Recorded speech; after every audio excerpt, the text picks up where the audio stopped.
Olá, sejam bem-vindos, bem-vindas e bem-vindas ao canal do Portal Revoluta. Eu sou a Deise Santos e esse é o programa Eu Que Fiz.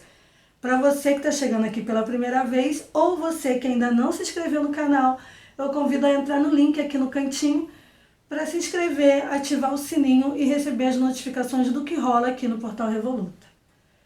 Bom, chegamos ao quarto episódio da segunda temporada do programa Eu Que Fiz. E o convidado desse episódio, ele já passou por aqui lá na primeira temporada falando de um outro livro dele. Eu estou falando do músico, jornalista e escritor carioca Leonardo Panso. Nesse episódio ele vai falar sobre Jason, 2001, Uma Odisseia na Europa, que é um livro, que é um diário da turnê que a banda Jason, da qual ele fez parte durante muito tempo, fez pela Europa em 2001. Além disso, no livro tem as turnês que eles fizeram pelo Nordeste e pelo Sul do Brasil. Mas tudo isso eu vou deixar para o Leonardo Panso explicar, né, de como foi essa saga de arrumar tempo entre uma estrada e outra na van, né, na Europa, parar para poder escrever sobre a turnê. Então fiquem agora com o quarto episódio do programa Eu Que Fiz, com Leonardo Panso falando de Jason, 2001, Uma Odisseia na Europa.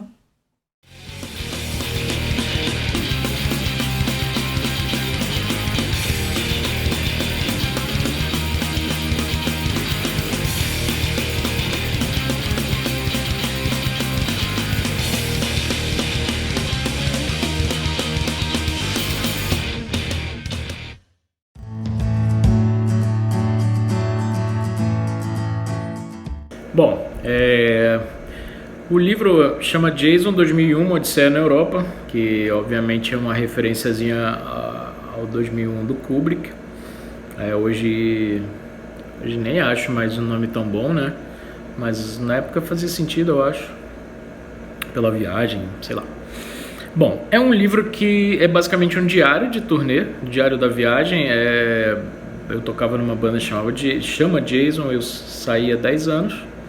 E toquei por lá 14 anos e a gente foi para a Europa fazer uma primeira turnê. Então é basicamente isso, conta as roubadas, são 80 dias de viagem,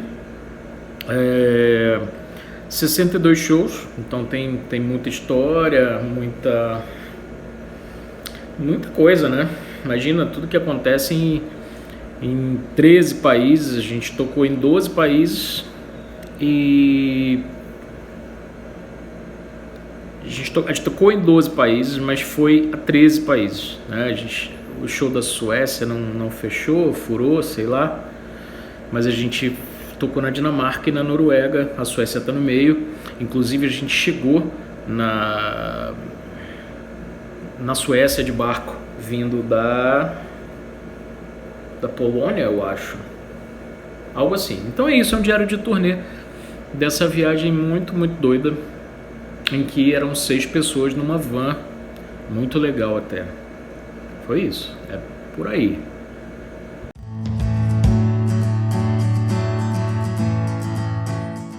Olha, essa parte é um pouco estranha, assim, porque na verdade, até onde eu me lembro, porque como tem muito tempo, né, a inspiração para o livro, porque assim, eu sempre pensei em fazer um livro. Tinha essa vontade já há muito tempo, não sabia bem o que. Quando eu fui fazer essa viagem, eu falei, isso agora é um livro, tá bom. Mas, a princípio, a inspiração foi um livro que eu nunca li, e nunca li até hoje, que é o Get in the Van, do Henry Rollins, sobre as turnês dele com o Black Flag. E o Melvin até me mandou recentemente, mas era um PDF e tal. Eu baixei, mas eu já apaguei e não li novamente. Então foi isso, assim, eu acho que foi esse livro, a minha memória de ter uma inspiração, vou fazer um livro de diário da turnê, acho que essa viagem rende um monte de história, foi isso. Existe um livro do Ives Passarel sobre as turnês do Viper, e que tenho quase certeza que eu já li, que eu li antes de viajar.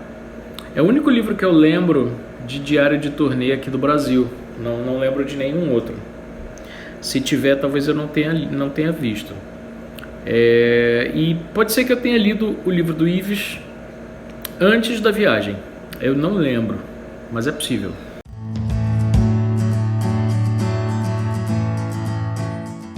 Isso é o processo de produção, o processo de redação, produção, né? Ele foi todo durante a viagem. Foi totalmente escrito lá. Depois eu tive um acidente de percurso, que ainda não sei como até hoje. E quando eu cheguei no Brasil, faltava uma página. Então eu tive que mais ou menos relembrar essa página, reescrever o que estava faltando ali, muito difícil. Mas o livro, ele foi todo escrito lá, sempre que eu tinha tempo, sempre que eu conseguia. Às vezes a gente assim, eu não conseguia escrever na van, era muito difícil. Parece que é um problema no labirinto, né, que você fica enjoado. Eu fico enjoado em 3 segundos, então é completamente impossível. Então eu tentava escrever ao máximo quando tinha tempo. Às vezes a gente tinha bastante tempo livre e às vezes zero. Então, tipo, a gente fez 5 shows na Polônia, em 5 cidades diferentes, e a Polônia é super grande. Então, por exemplo, foram 5 dias que eu não conseguia escrever nada, impossível. Aí, acabaram esses 5 dias, a gente ficou 24 horas num barco da Polônia até a Suécia. Então tinha tempo. Teve vários momentos que a gente fez um monte de show numa areazinha Ruhrpott, da Alemanha, de onde era a nossa gravadora. O Dave tinha bastante força por lá, e a gente fez muitos shows lá. Então às vezes, cara, tinha show de uma distância de um para o outro, tipo como se fosse no Rio de Janeiro, de uma casa para Copacabana, sei lá, 30 km, 20 km. Então tinha dia de 40, 50, 80 km, uma molezinha. Então nesses dias eu tinha muito tempo, então era isso, eu escrevi. Todo o processo foi durante a viagem, até para ficar mais fresquinho, acabou de acontecer e você já anota. Como é tudo à mão, né? Então eu ia lá e anotava e tal. Então foi esse processo.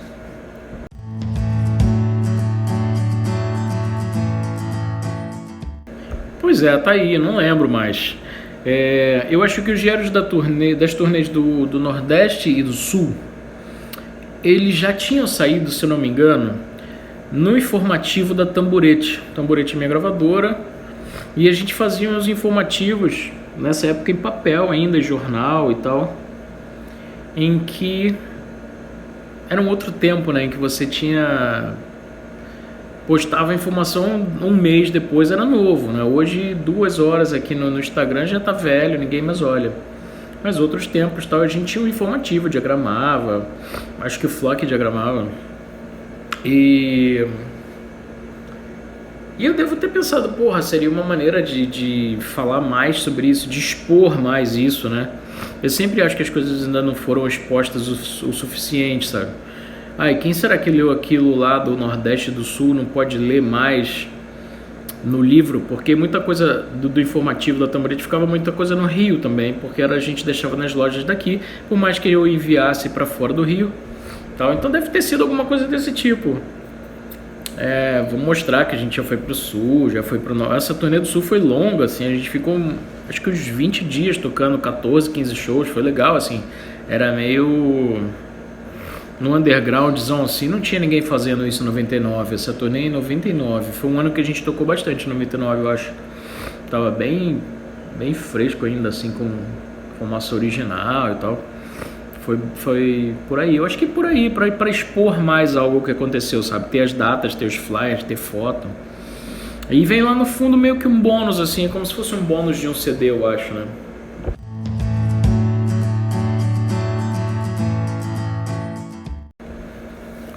Olha, essa resposta acho que vai ser quase toda sobre o que não foi perguntado.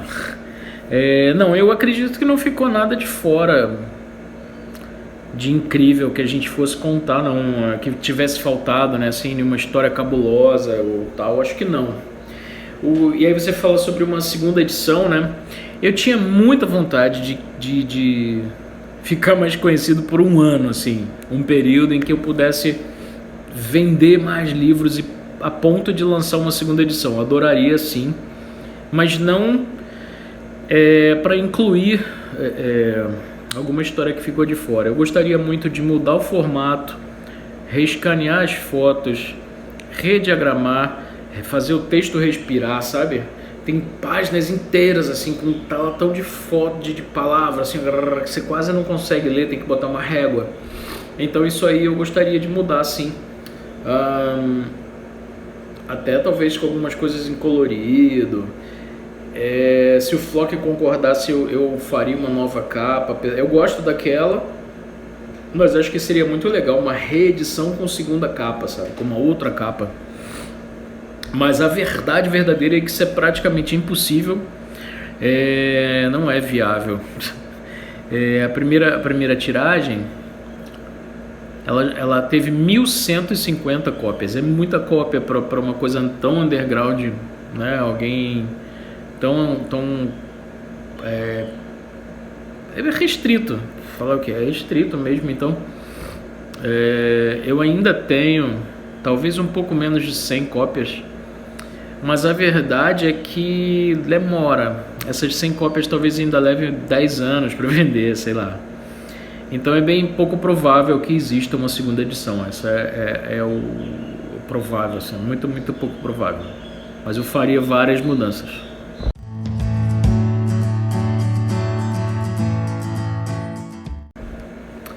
Olha, eu acho que essa resposta também é um pouquinho vaga.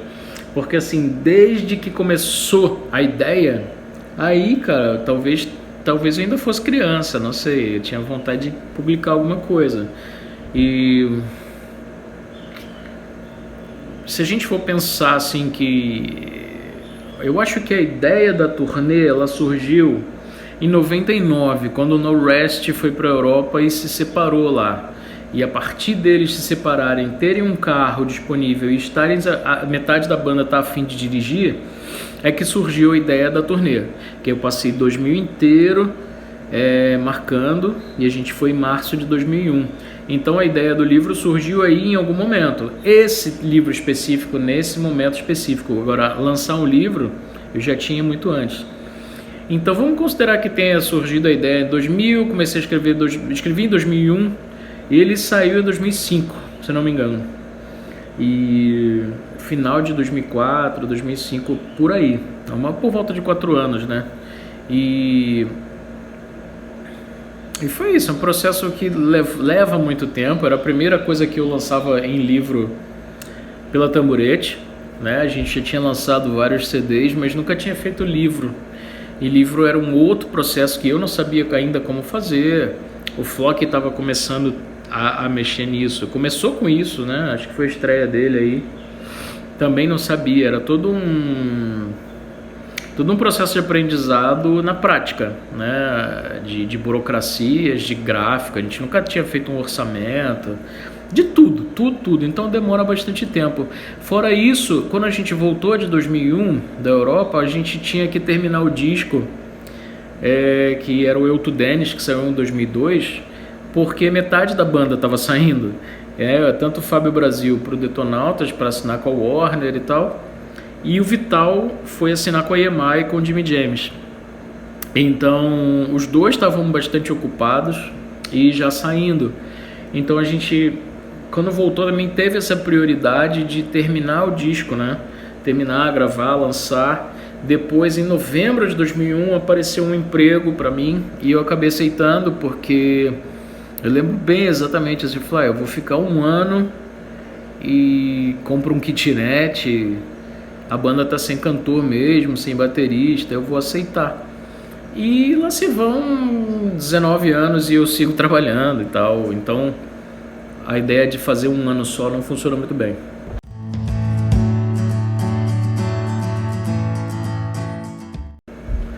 Tá. Quem fez a parte gráfica do livro é uma grande complexidade. Esse livro começou a ser feito pelo Rodrigo James, que morava aqui perto e tal. Fiz alguns trabalhos com ele, show, banda assim, show, ele produzia show, sei lá. Às vezes a gente ia pra Volta Redonda vender disco, no Freak Show.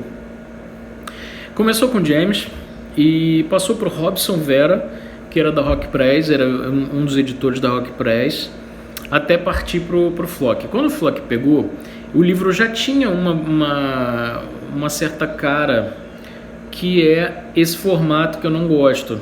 Então, quando eu falei antes de refazer, é porque eu não gosto desse formato. Ele tem formato de livro de escola e ele é um curto. A verdade é que eu não gosto.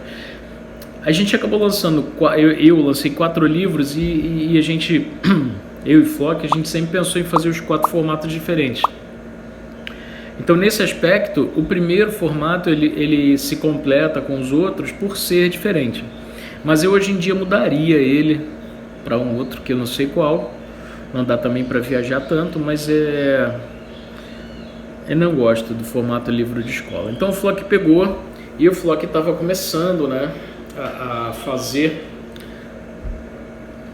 trabalhar com isso. Foi, como eu disse, acho que eu disse antes aí, eu acredito que foi o primeiro livro que ele trabalhou. Depois ele trabalhou em vários livros. Quem sabe aí, o Flock é o baixista do Jason e quase 20 anos depois ele ganhou um prêmio Jabuti, que é o maior prêmio da literatura brasileira, como capista, quer dizer, ele, como diagramação, arte, sei lá como é que chama isso daí. Então o que ele fez no meu livro, ele fez incrivelmente mais lindo 20 anos depois, e ganhou, com quem já viu aí nas livrarias, uma caixa com 4 livros sobre o Brenan, um artista de Pernambuco, e então é super lindo e tal. Então é isso, quem terminou tudo foi o Flock, a capa é dele, e como eu disse antes, eu mudaria várias coisas no livro hoje, né? Não vai acontecer, mas eu mudaria.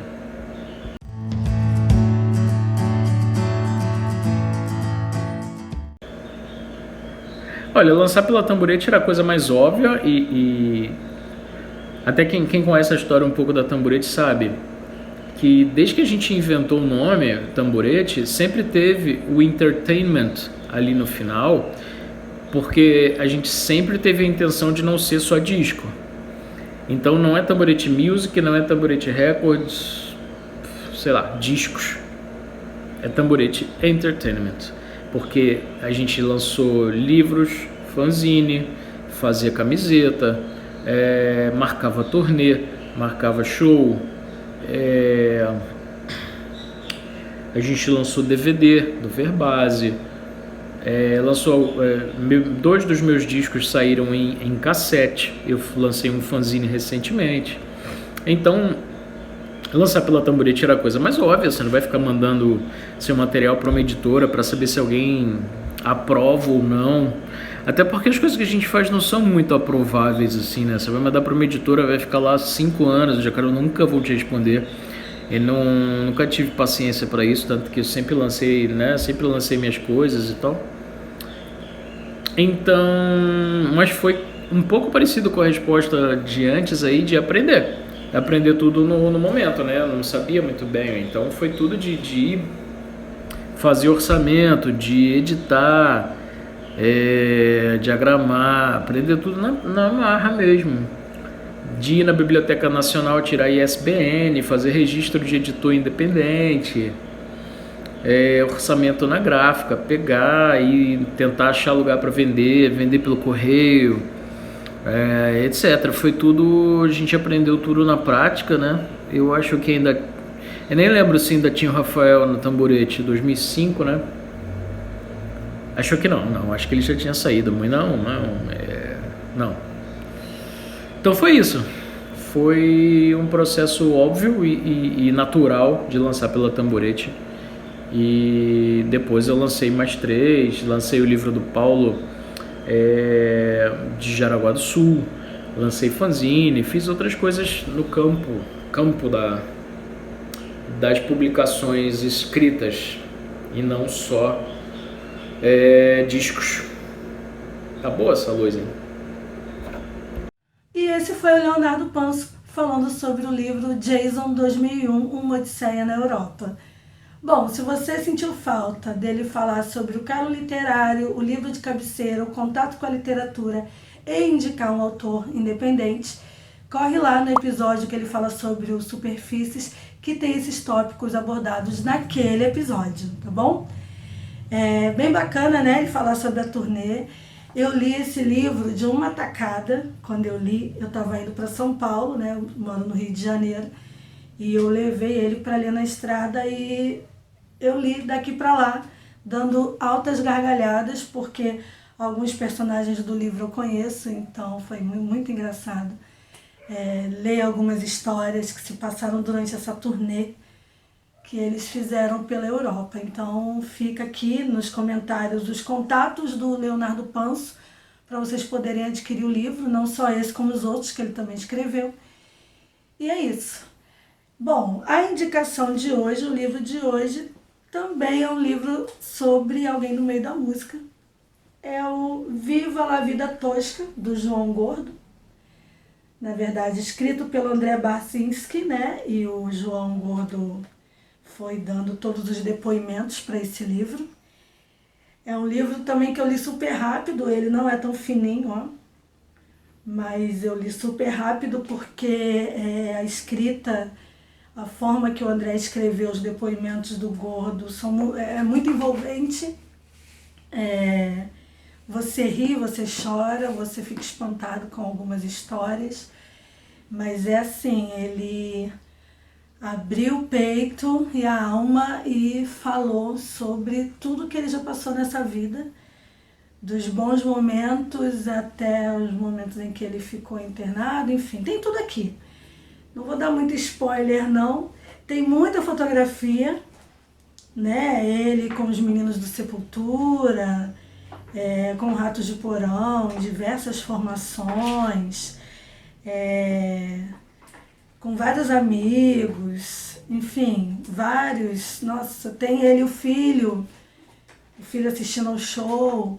Então é um livro muito bacana de você ler e conhecer um pouco mais da história. Então fica essa dica aí para vocês lerem o Viva la Vida Tosca, né? Vale super a pena, você que ainda não leu. E é super bonito, né? Capa dura, uma arte super bonita, uma arte gráfica muito bonita. E o marcador de página é um martelo, vem junto com o livro, né? Saiu pela Dark Side Books. Então fica aqui minha dica, Viva la Vida Tosca, do João Gordo. Agradeço a todo mundo que tem prestigiado o canal, que tem assistido aos episódios e tem disseminado nas listas do Zap Zap. Não mandem fake news, mandem links de programas de pessoas que apoiam artistas independentes em todas as suas formas.